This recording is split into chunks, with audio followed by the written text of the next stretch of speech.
Assalamualaikum warahmatullahi wabarakatuh. Apa kabarnya anak-anakku semuanya? Masih tetap semangat puasanya? Semangat dong Ustazah. Alhamdulillah, luar biasa anak-anakku semuanya. Hari ini Ustazah mau bercerita tentang Nabi Yunus alaihi salam. Suatu masa di sebuah kota yang bernama Ninawa, penduduknya menyembah berhala. Mereka menciptakan patung-patung dalam berbagai wujud. Mereka mengikuti ajaran nenek moyang mereka dan meneruskannya lagi kepada anak cucunya. Ajaran ini semakin lama semakin melekat dan tidak ada lagi orang yang beriman kepada Allah. Namun beda dengan Nabi Yunus. Nabi Yunus lahir di tengah-tengah kaum ini, tapi tidak membuatnya terjerumus ke dalam dosa. Dia tetap memegang imannya kepada Allah sesuai dengan ajaran para nabi terdahulu. Allah lantas mengangkat Nabi Yunus sebagai utusan Allah. Tugas Nabi Yunus adalah mengingatkan umatnya dan mengajak mereka untuk kembali beriman kepada Allah. Namun penduduk Ninawa menolak dakwah Nabi Yunus. Mereka mengatakan, "Hai Yunus, sekarang ini banyak orang-orang yang mengaku sebagai utusan Tuhan, tapi ternyata mereka itu berbohong. Kalau kamu tidak bisa menunjukkan wujudnya, bagaimana kami bisa percaya?" Selama beberapa waktu Nabi Yunus terus berdakwah, namun kaumnya tidak ada yang mengikuti. Kaumnya semuanya menentang. Keadaan ini membuat Nabi Yunus kecewa. Nabi Yunus berdoa kepada Allah, memohon petunjuk apa yang harus dia lakukan untuk menyadarkan penduduk Ninawa. Namun sebelum turunnya wahyu dari Allah, Nabi Yunus telah memutuskan lebih dahulu dia pergi meninggalkan kaumnya. Nabi Yunus terus berjalan ke tepi pantai sampai ia akhirnya menemukan sebuah kapal penumpang dan dia berniat untuk naik ke dalam kapal itu dan pergi ke tempat yang sangat jauh. Saat itu matahari sudah hampir tenggelam. Sebenarnya Nabi Yunus masih bimbang, apakah yang aku lakukan ini betul apa tidak? Namun ketika mengingat kejamnya kaumnya, Nabi Yunus kembali marah. Dia memutuskan untuk tetap meninggalkan kaumnya. Akhirnya Nabi Yunus naik ke dalam kapal tersebut. Dia bersama-sama dengan para penumpang yang lainnya. Para penumpang itu saling berbincang-bincang dengan sukaria. Tapi Nabi Yunus memilih untuk berdiam diri saja karena dia masih terus berkecamuk bimbang dalam hatinya. Tiba-tiba angin berhembus kencang, langit mulai dihiasi kilatan-kilatan petir yang disertai dengan guruh yang menggelegar. Kemudian para awak kapal itu saling bertanya, "Badai akan segera datang, badai akan segera datang." Badai mengamuk dengan ganas, membuat kapal mulai terombang-ambing. Para penumpang mulai panik ketika air mulai masuk membanjiri dek kapal. "Kapten, kapten, kapal akan tenggelam." Kapten kemudian memerintahkan kepada anak buahnya, buang semua barang bawaan yang ada, buang semua ke laut." Para penumpang membuang semua barang-barangnya ke laut.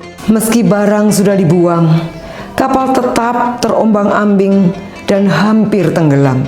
Seolah-olah yang dibawanya masih terlalu berat. "Bagaimana ini kapten? Bagaimana ini kapten?" Kemudian kapten mengatakan, "Pasti ada salah satu di antara kita yang telah berbuat dosa. Pasti ada di antara kita yang telah berbuat dosa besar sehingga Tuhan kita marah." Kemudian nahkoda merintahkan kepada anak buahnya untuk membuat undian. Setelah undian jadi, nahkoda berkata, "Sesuai tradisi nenek moyang kita, untuk meredakan amarah laut, salah satu penumpang harus dikorbankan." Kemudian ada yang berkata, "Kenapa harus dikorbankan? Kenapa bukan budak-budak itu aja yang kita tenggelamkan?" Tapi nahkoda tetap bersikukuh untuk tetap mengundi. Awas ya, bagi yang namanya terpilih, dialah yang akan kita buang ke dalam lautan. undian pertama dilakukan yang keluar nama Nabi Yunus. Kemudian diulang undian yang kedua yang keluar juga nama Nabi Yunus. Diulang lagi undian yang ketiga yang keluar juga tetap nama Nabi Yunus. Siapa yang bernama Yunus? Siapa yang bernama Yunus? Sial sekali nasibnya.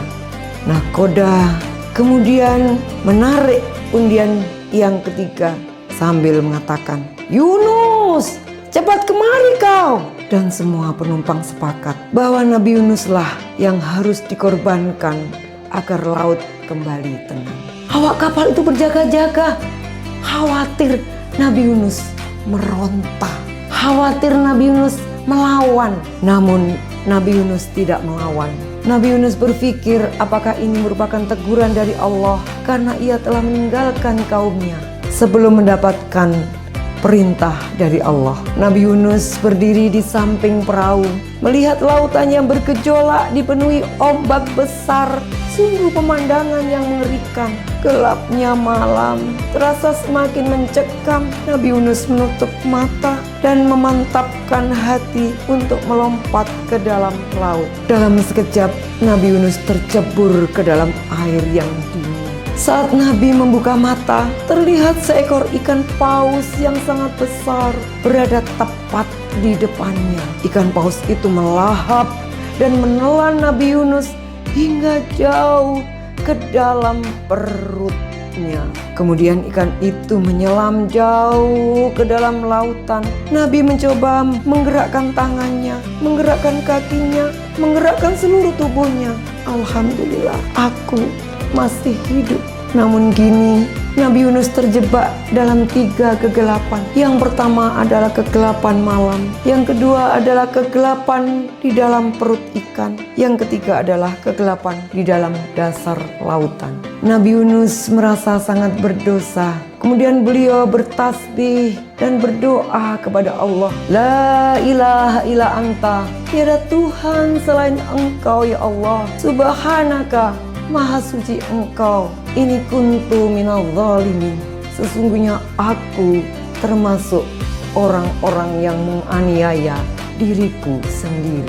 Selama terjebak di dalam perut ikan, Nabi Yunus tidak berhentinya untuk bertasbih. Dia bertobat dengan sungguh-sungguh. Allah mendengar tasbih Nabi Yunus yang menggema dari dalam perut ikan.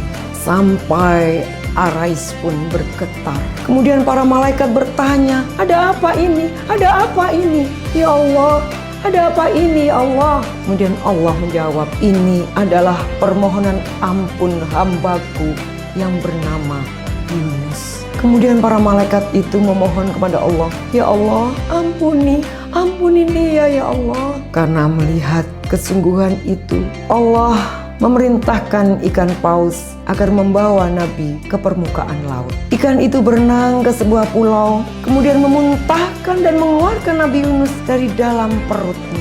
Allahu Akbar. Nabi Yunus berhasil selamat dari dalam perut ikan tanpa kekurangan suatu apapun. Namun selama berada di dalam perut ikan paus membuat tubuh Nabi Yunus menjadi lemah dan kesakitan. Apalagi setelah dia terdampar di pantai, sengatan sinar matahari membuat kulitnya semakin terbakar. Di tengah rintihannya, Nabi terus bertasbih memohon pertolongan kepada Allah. Kemudian Allah menumbuhkan pohon-pohon di sekitarnya yang bisa menaungi tubuh Nabi Yunus dari sengatan sinar matahari dan bisa sedikit mengganjal perutnya. Akhirnya tubuh Nabi Yunus berangsur-angsur pulih kembali. Setelah itu Allah memerintahkan Nabi Yunus untuk kembali kepada penduduk Ninawa dan menyampaikan wahyu bahwa Allah telah menerima taubat mereka semuanya. Nabi Yunus kemudian berjalan menuju penduduk Ninawa. Beliau terkejut melihat kaumnya telah berubah. Ketika Nabi datang ke kota, mereka menyambut dengan hangat. Mereka mengatakan, "Kami takut azab akan segera datang ketika engkau pergi meninggalkan kami, Yunus, karena Karena itulah kami beriman dan beribadah seperti yang Engkau ajarkan. Kami berharap agar Allah mengampuni dosa-dosa kami. Subhanallah, para penduduk Ninawa yang tadinya menyembah berhala kini telah bertaubat dan beriman kepada Allah. Dan mereka semuanya bersujud syukur ketika mendengar bahwa Allah telah menerima taubat mereka. Setelah itu, penduduk Ninawa hidup dengan makmur dan bahagia.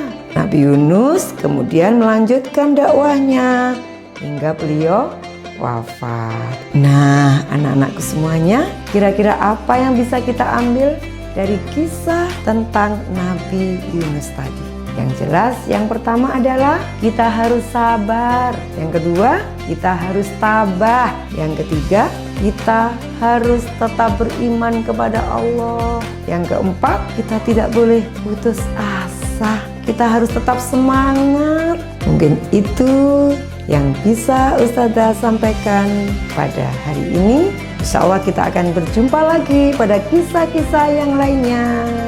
Assalamualaikum warahmatullahi wabarakatuh.